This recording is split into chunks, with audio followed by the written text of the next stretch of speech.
I still don't feel like making a video today. I still haven't fully emotionally recovered from getting a ticket in Massachusetts last Friday for not getting out of the right lane to pass a work zone.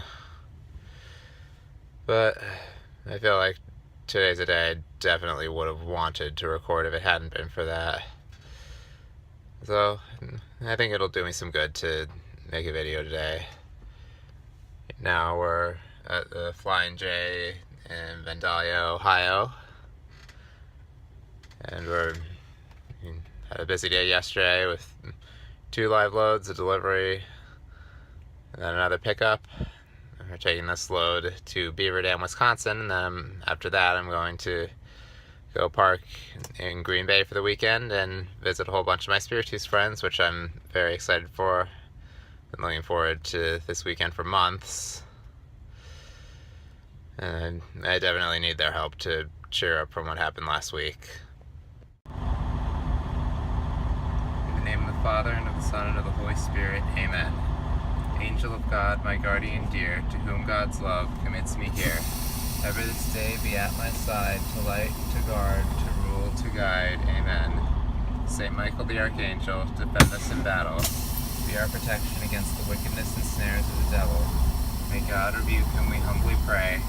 And do thou, O Prince of the heavenly host, by the power of God, cast into hell Satan and all evil spirits who prowl about the world seeking the ruin of souls. Amen.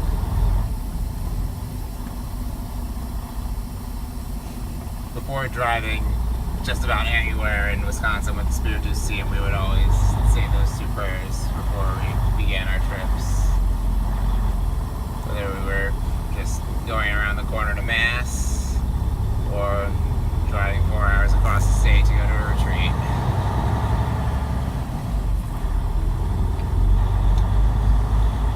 It took me a while, but I finally gotten in the habit of saying those prayers pretty much every day before I head out on my deliveries.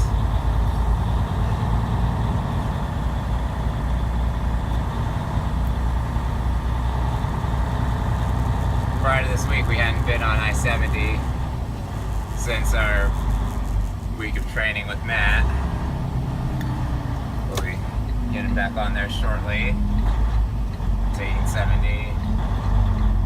to Indianapolis and getting on 65, heading up through Chicago and into Wisconsin from there. I've been driving for about an hour now. Time I prayed my daily office of readings, morning prayer, and rosary. It's my usual routine for my first hour or so of driving.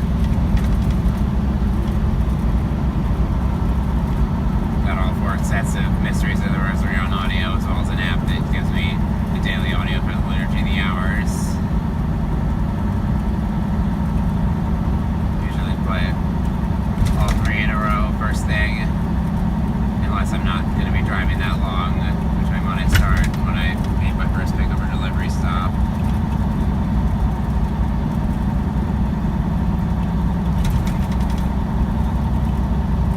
Some of you may be wondering why I would stop recording videos for any length of time just because I got a ticket, and maybe it would be understandable if the ticket had been for having an electronic device mounted on the dashboard, but the state trooper did not say anything about that. I just always had a terrible tendency to overreact to any kind of personal failure. I'm just so much harder on myself than I should be.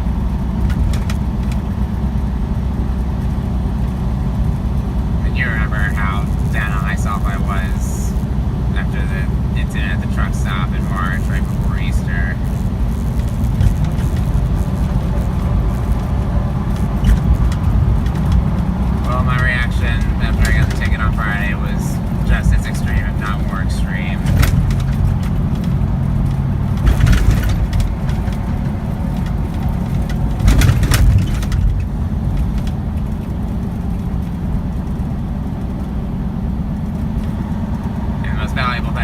since then to heal from that was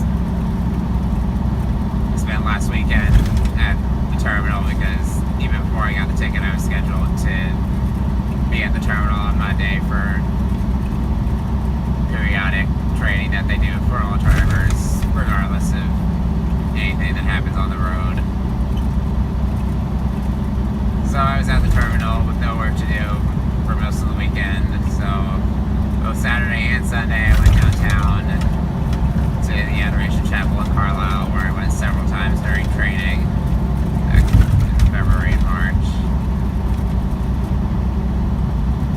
Just being in the presence of Jesus made more of a difference than anything else could have. Everything's going smoothly so far on I-65 North. I'm on marker 193. Just stopping a few miles to take my 30-minute break.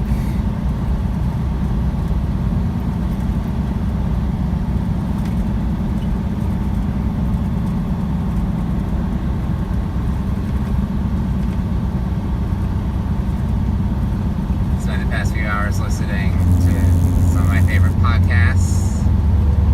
When I don't have my prayers playing, I usually have podcasts that I listen to help enrich my faith and my knowledge of the faith. Listen to Catholic Answers Live and a whole bunch of the programs on Relevant Radio.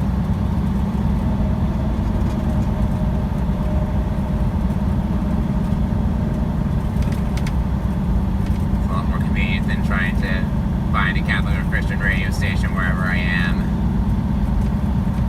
and having to find a different one every hour or two, because I'm always on the move.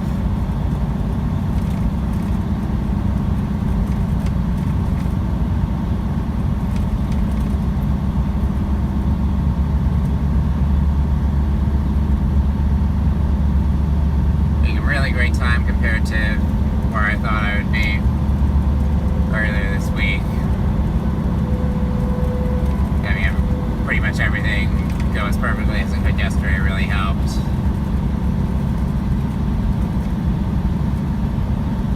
And I spent all day yesterday in Western Ohio. I had 2 live loads that were, according to my work assignment, supposed to take 2 hours each. They both lasted barely half an hour.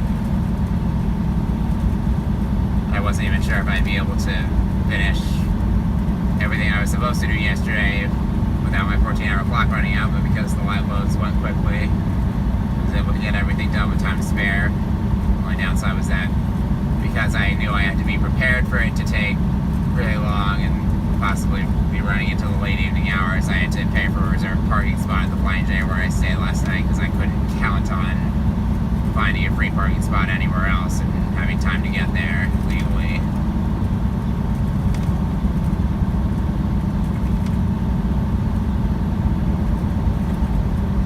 We're in great shape now. Should be making this delivery mid-afternoon.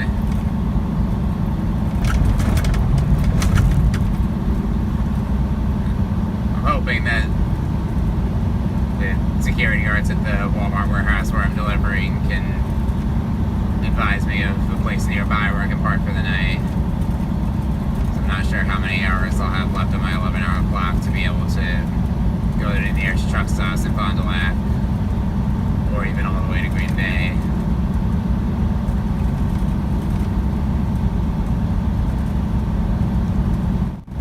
I'm on I-94, about to cross into Wisconsin in a couple miles, where I have already set foot in all 72 counties. I got more than half of them just from the travels that I went on with Spiritus. And the rest I got after the year of service ended and after I bought my first car. Went on a road trip around northwest Wisconsin for the sole purpose of studying funny counties, and then got the last of them on my way to and from Ecclesia, North Dakota. But even though I've already set foot in all of them, I'll still recite them all for you.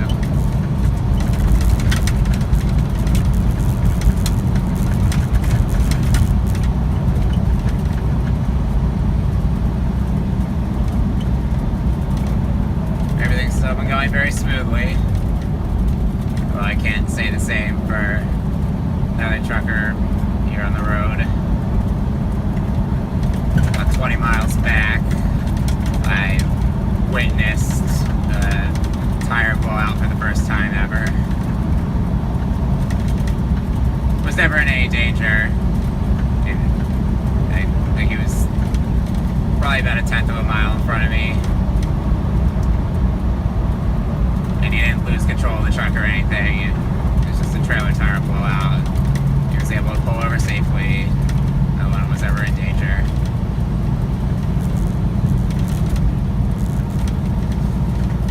If I do this long enough, I'll probably suffer a tire blowout of my own someday. For now, every day that I don't is a gift from God. And even when it does happen, that day would still be a gift from God. Entering Wisconsin.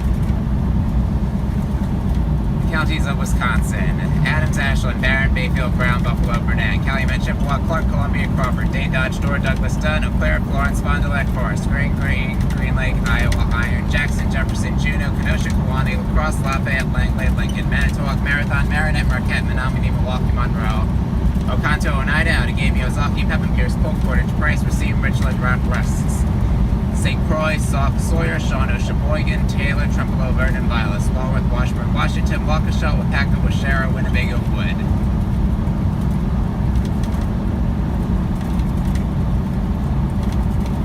Last year on retreats, I would recite the counties of Wisconsin all the time for students who are on our retreats. I always found it very entertaining.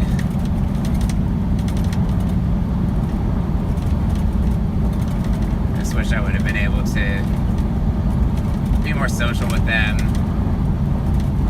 do more than I did to engage them, get them energized and excited about the faith.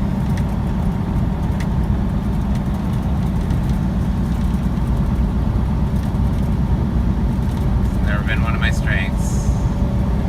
I trust that God has a good, holy reason for making those social skills a weakness of mine, even when it comes to evangelization.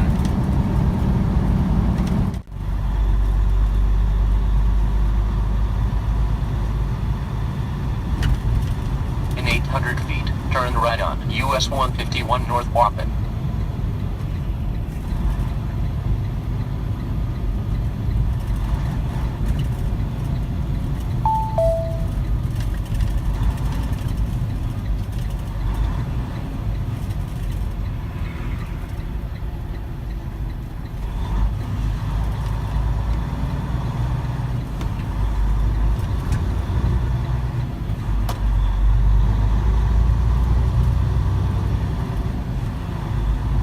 Such astoundingly good time that I'm actually going to make it all the way to Green Bay tonight. I have enough hours to do that. But first, we're going to need to stop and get fuel. And for the first time in my career with Schneider, I've been assigned to fuel somewhere other than a pilot or Flying J. Schneider has their main fleet account with them, so they prefer to have us fuel there as much as possible. But there are no pilots or Flying J's in northeast Wisconsin, so instead I've been assigned to fuel at a Quick Trip, which is where the Spirit Chiefs team gets all its fuel for the 3 vans that they have. Continue on this road they pay for for all 12 their miles. fuel with script cards that they purchase to support the local Catholic school system.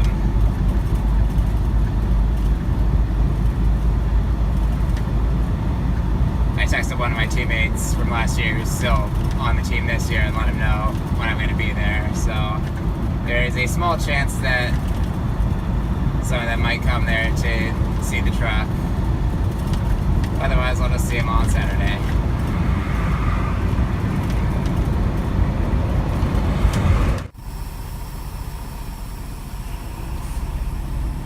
Got our fuel.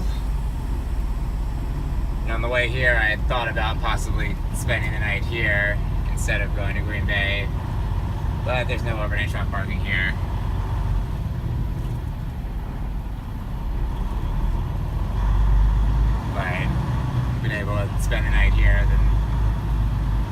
previous teammates and other people who live down here near Appleton would have gotten a chance to possibly see the truck. And what's most important is that I get to see them. We'll do that over the course of the next 2 days. I normally never drink coffee or any hot beverages, but when the cashier at Quick Trip told me that could get a free coffee or soda for fueling 50 gallons, I figured I had to take up the offer, so I got this cappuccino. And the main reason I took it was because I knew that my family would want me to treat myself, be nice to myself after being so extremely excessively hard on myself last week. Otherwise, I probably would have passed up the offer. We made it to the training center at Green Bay, where I'm going to be parked for the weekend. Got a busy few days ahead. Gonna see at least 3, possibly 4 of my teammates from last year tomorrow, and then see even more people on Saturday. Pick up a rental car tomorrow and return it on Sunday right before I'm ready to get back to work. And I'll take this opportunity to tell the next part of my life story, because I haven't told part of that since last week. Last time I left off talking about how I was getting ready in my senior year of college to apply for a year of service program with a Catholic organization to do right after graduation. And I mentioned that it would turn out to be the toughest test of faith and patience that I had had in my life up to that point. Waiting to hear back from an employer about a job application has always caused me anxiety. In my prior 3 years at Drexel, I had applied for dozens of internships as part of Drexel's co-op program. I took every application seriously, put my best foot forward on my resume and in all my cover letters and interviews. And I always got invited to a nice number of interviews for co-ops and left most of those interviews feeling like I did well. But waiting to hear back after interviews was agonizing, because I dreaded what would happen if I didn't get any paid job offers and had to take an unpaid co-op. And despite always getting a large number of co-op interviews, the number of job offers I got out of them was always painfully low, and I never got offered any of the co-ops I really wanted. Having experienced all this, I had trouble remaining calm and confident as I interviewed for Spiritus and 3 other Catholic volunteer programs. As for full-time job prospects, I had majored in communication at Drexel, thinking as a high school senior that I wanted to work in journalism. About halfway through college, I started to gravitate more toward public relations because that's a more economically favorable career field than journalism, and it's more closely aligned with my skill set. But by my senior year, I knew I didn't want to do any secular work with my degree because I felt like I just wouldn't fit in well in a secular office setting. That was one of the most important things I learned from my co-op experiences. With that in mind, I looked up some full-time communications jobs with Catholic organizations, and all of them that I could find required more experience than I had. So halfway through senior year, the outlook for my first postgraduate job appeared to be year-long volunteer program or bust.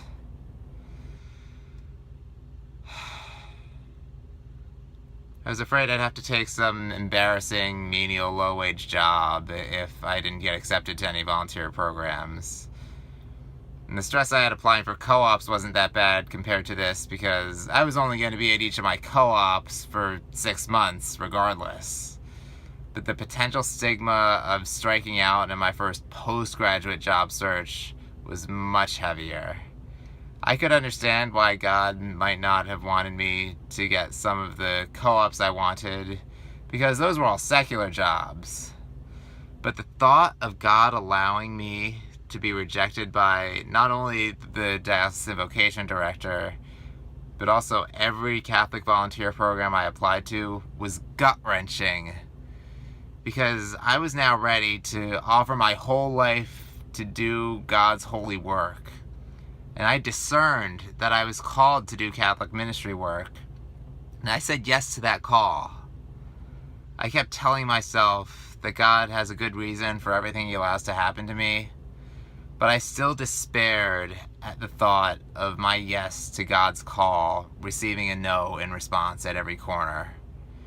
I wasn't too stressed when the first of my backup options rejected me, but when my second and third backup options rejected me 2 days apart, I lost it.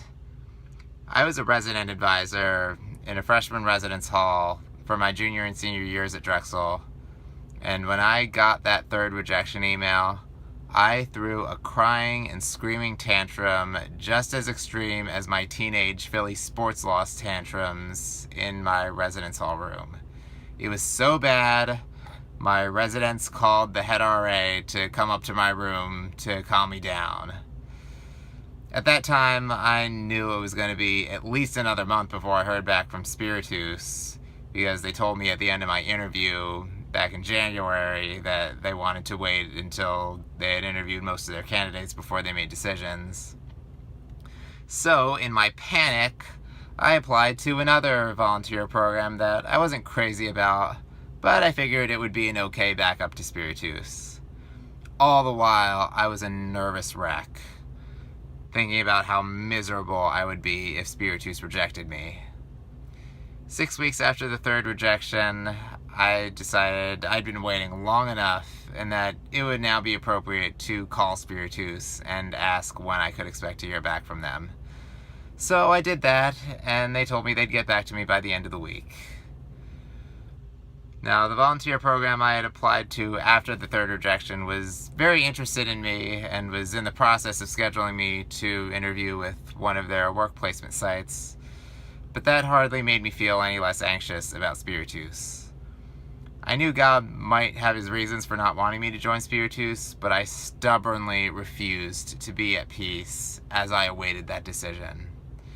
Knowing that I would go ballistic if I got rejected, I insisted on having one of my best friends by my side, either to celebrate with me or to console me when I read the decisive email.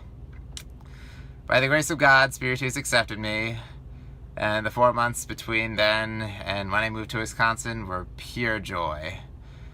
I was so thankful that I would have the opportunity to be a witness to Christ for so many young people who otherwise might not have any Catholic role models close to their age. Though I must admit that, just like I did with ASB, I got almost as excited about the road trip from home to Wisconsin as I did about what I'd be doing with Spiritus. I planned every little detail of that road trip just as scrupulously as I planned every detail of the 2 ASB road trips to and from Kentucky. Still, I recognized that travel was just a hobby and that my vocation for at least the next year would be to minister to the youth of Wisconsin. At that time, I never thought for a second that the love of long road trips that God put on my heart might be foreshadowing a future career. Well, as I said, I've got busy, fun-filled few days ahead, so I'm gonna edit this video and go to bed, and I'm not sure right now whether I'm gonna make any videos the next few days. I'll decide whether or not I feel if God is calling me to make any more videos. Till next time, please keep me in your prayers and I'll keep you in mine. God bless.